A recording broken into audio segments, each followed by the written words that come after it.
Part number SQZ-30090 is a squeeze connector that creates a 90-degree turn when you're installing flexible metal conduit that is 3 inches in size.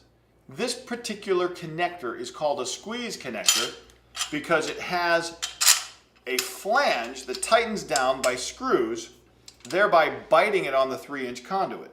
Once you install your 3-inch flexible metal conduit into the aperture to accept it, you simply take your screw gun or a screwdriver. Once it's in place, tighten down the clamp and it chokes that flexible metal conduit, tightening these screws so it won't slide out. You now have a nice tight bite on your flexible metal conduit and you can make the 90-degree turn. To install this particular connector to a box or enclosure, simply remove the provided lock nut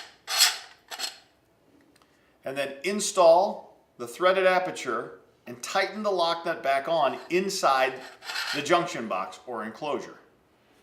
At this point, you're ready to pull your conductors.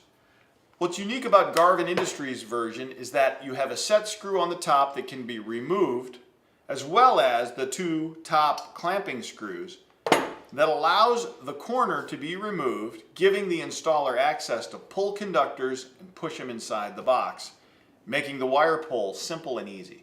For these and other great products, visit garvinindustries.com.